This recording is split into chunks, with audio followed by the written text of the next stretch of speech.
In a world filled with all types of deception, we are on a mission to stop us from being the high guy. Yizzo, how we doing? How we feeling? Hope great. The high guy. I cannot remember what movie I heard this from. I don't know. I don't want to say Clueless. Maybe if somebody knows, you can put it in the comment section. But the high guy. Have you been one? I've been one. Let me just elaborate a little bit more on what I mean by being the high guy. You ever met somebody or dealt with somebody strictly platonically at first, but it's one of those deals where you might kind of actually like her. And so you go back and forth, you're talking, and she always calls you. She calls and asks about advice. She calls and asks sometimes even about other guys. She calls and asks you, hey, do you think you could, meet me and at the mechanic so I can such and such. Do you have a mechanic, by the way? Do you have anybody, who can change my brakes, who can do such and such? And then you start thinking to yourself, well, dang, this person is calling me a lot. We're actually talking on the phone, having great conversations all of the time. And she might not be attracted to your butt at all. But you think, I don't made some traction. You know what I mean? Yeah, she calling me all the time, asking me, hey, you know how to do this? Do you know how to lay tile? Oh my God. Do you know how to change a tire or where I could get tires from? And you may even be as gullible or as nice to go and buy a tire or two. Yeah, you know what I mean? Don't you worry about that. I got that. I got, you're such and such. I got it taken care of. And then the phone rings again and again. And then you say, hey, look, let's try to do it the other way around. Because now you want to take her out or you want to do something with her. And but you kind of don't know that you're just the high guy. You don't know that your intentions were purely meant to be phone a friend. That was it. You weren't anything special. You were just the dude with the good brain who understood how to do certain things, knew how to get certain things done. And if you couldn't find anybody else or point her in the right direction to get them done, you would get them done yourself. Because you were a high guy. Hi. And you know how it is when you're talking on the phone with a woman, nice, sweet voice, and such and such and such. And I'm talking about, of course, this is somebody that's not in your family or anything. But, oh, yeah. Hey, just calling to check on you. You good? You all right? Yeah, I'm good. I'm all right. How about you? Oh, I'm okay. And in the back of your mind, you're thinking to yourself, bang, let me go. Let me ask her. You know what? Let me ask her if she wants to go out for drinks or something. Because you know what? I have been a decent stand-up guy to this person. And I kind of do like her. She should kind of know that. Right? She does know that. Right, guys? Yeah, she knows that, right? No. And even if she does, she doesn't care. Because you are the high guy, dog. What you trying to be more than anything else? Who do you think you are trying to be somebody other than the high guy? She already got the other guy that's going to take her out for drinks. She already got the other guy where, she likes getting in and out of his really nice car. She got the other guy where she really likes sleeping and doing in his bed. All you are is a telephone man. But unlike New Edition, there's nothing wrong with your line, because what do? You pick up every time. Hello? Because you think, hey, look, this might be my time. Maybe this is the time when she's bored and she just wants, because a lot of us live like, back like how we were back in the day when, you were in your 20s or late teens and you get that phone call out of nowhere in the middle of the night and, it winds up working to your advantage.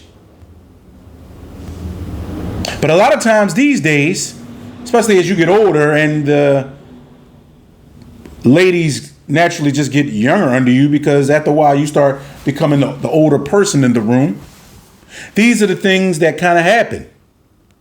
And even if they are around your age, how many phone calls do you take? How many phone calls do you entertain where it's just all about them dropping their stuff on you? So even me, I had to realize and I had to say over the years, I can't be a high guy. And even though we're all susceptible to falling prey to some of these traps from time to time, what I do now is that I say, where's your father? Where's your big brother? Where's your baby dad? Where's your ex-boyfriend? Where's your uncle? Where's somebody else that can give you some of these things that you may need mentally or emotionally or whatever, or helpingly? Where are all these other men at? Because when it comes down to me, guess what? You're going to have to find them. Because for me now and forevermore, and I hope this becomes you, if you are one of those people who happens to be single, or if you're not single and you're still doing your thing on the side or whatever, make sure you are getting something out of your high guyness. Like I did that, like not your highness, your high guyness. Right, okay, kind of corny. But anyway, make sure you're getting something out of your high guyness. Don't just be on the phone talking and rapping and doing all this stuff, because time is ticking. Like I always tell you, like we all know, time is ticking. And if you're okay with just being a high guy and being a helpful guy because you know that this person really doesn't have anybody else, that's cool, you do that.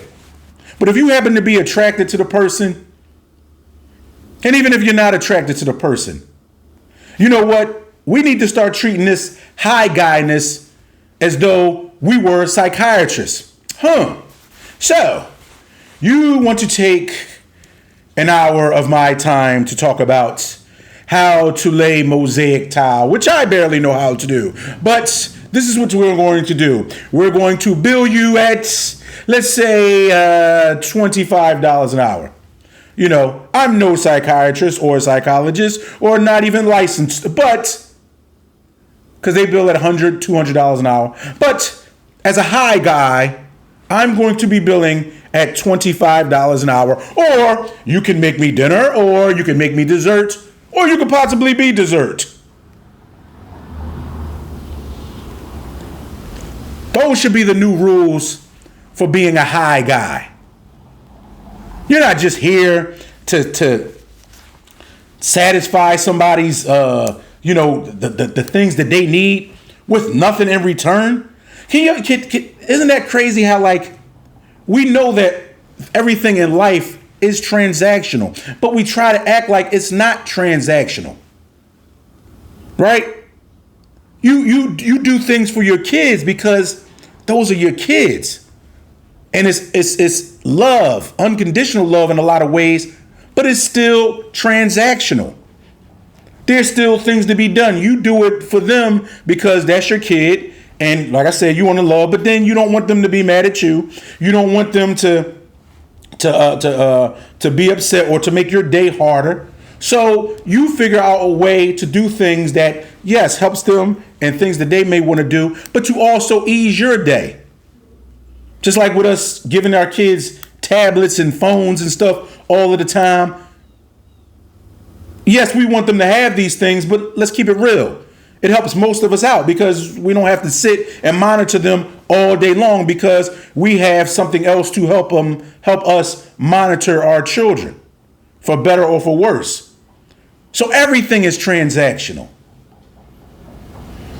So even with you, if you're one of those people out there, and I really want you to think about this and think closely.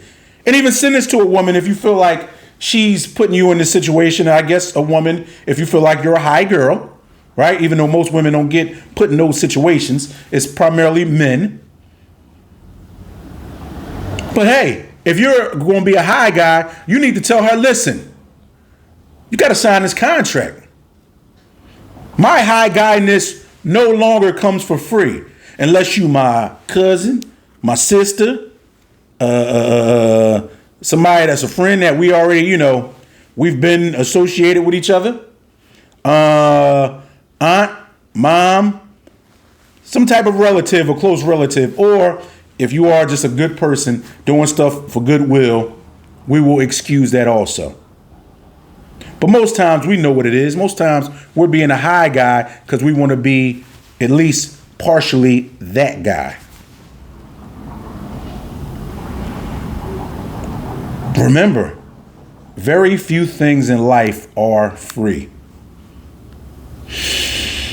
The air may be free as hot as it is.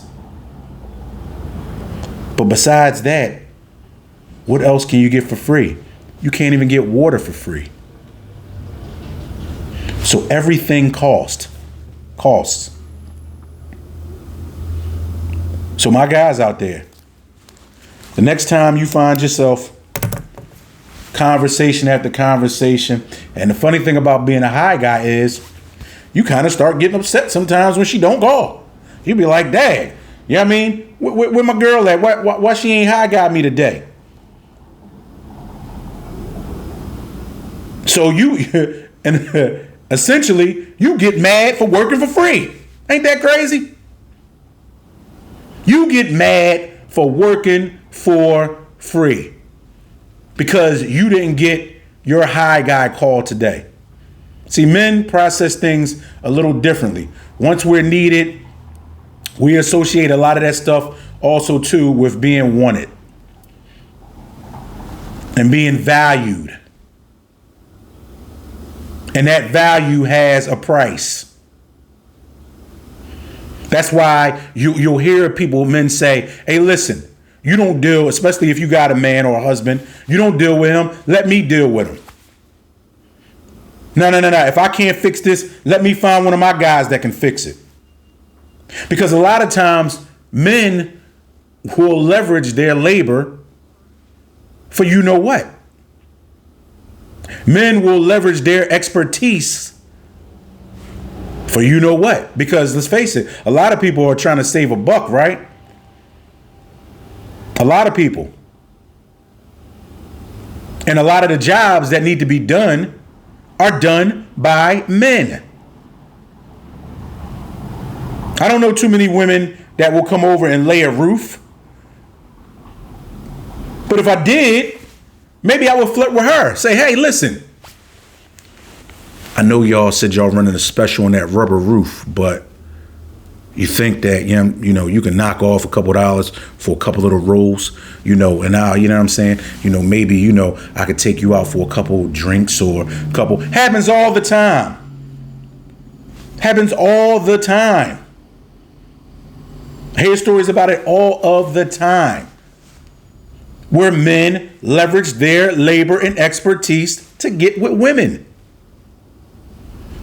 So, to my high guys out there, you are off duty. You do not need the high guy any longer until you sign that high guy contract.